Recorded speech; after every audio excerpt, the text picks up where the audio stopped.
كل اسرار القلقاس هنقولها النهارده، وازاي يطلع معاكي لونه اخضر كده بالشكل ده، حتى لو هو قلقاس انتي مفرزاه من الشتاء. انا كان عندي كيس الحقيقه مفرزاه من الشتاء وطلع تحفه وطعمه خطير. ممكن نعمله باللحمه وممكن نعمله بالفراخ. يلا نشوف الفيديو مع بعض، بس ما تنسوش الاشتراك في القناه واللايك والشير لو عجبكم الفيديو. انا هايدي مكرم، اخصائيه تغذيه علاجيه، وبقدم لكم الاكل بطريقه صحيه. اول حاجة هنستخدمها طبعا الشوربة. ممكن نعمل شوربة فراخ، وطبعا يفضل الفراخ بلدي تبقى جميلة جدا. انا عملتها هنا بالفراخ البلدي. بعد ما سلقتها خالص واستوت شلت الفرخة. بعد كده ممكن كمان نسيت اقول لكم ان ممكن نعملها بشوربة اللحمة. كل واحد بيحب حاجة ممكن يستخدمها. اللي بيحب اللحمة يستخدم اللحمة، واللي عاوز فراخ ممكن يستخدم الفراخ. بعد كده بنزل بمعلقة صغيرة من الثوم وبسيبها تغلي حلو جدا في الشوربة بتاعة الفراخ او اللحمة، بتدي ريحة حلوة جدا. وبعدين بنزل القلقاس، سواء قلقاس طازة او قلقاس مجمد. كنت انا اللي مخزناه وحطاه في التلاجة. حطيته بقى وسبته يستوي على بال ما بجهز الخضرة، وهي عبارة عن حزمة من الكزبرة بضربها حلوة قوي في الكبة او في الخلاط. بحط عليها شوية مية صغيرين بضربهم حلوة قوي.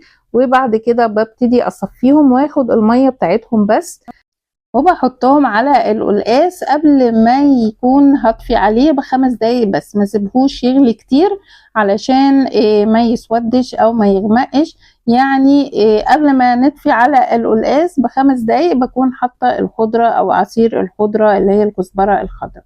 بعد كده بقى لو عندي اللحمة او الفرخة ببتدي احمرهم بمعلقة صغيرة من السمنة. ونستخدم هنا الطاسات التيفال او الجرانيت علشان ما نستهلكش سمنة كتير. بعد ما بحمر السمنة او الفرخة ببتدي انزل بقى بالعجينة الكزبرة الخضراء. احنا عملنا قبل كده الكزبرة الخضراء دي ونشفناها وجففناها، وفي فيديو للكزبرة الخضراء المجففة هنزلها لكم برضو. ببتدي اخد منها معلقة او معلقة ونص، وبحط عليهم برضو معلقة ونص من المية وبعجنهم زي عجينة كده.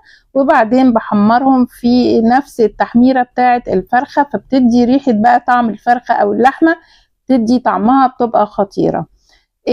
بعد كده برضو بعمل طشة الثوم زي بتاعة الملوخية بالظبط، ودي برضو تكاية حلوة جدا في القلقاس، بتخلي ريحته وطعمه جميل. بس برضو ما نكترش السمنة، هي نص معلقة او معلقة صغيرة من السمنة تكون بلدي. طبعا احنا اتفقنا ان لازم يكون الحاجة بلدي او طبيعية علشان ما تبقاش مضرة.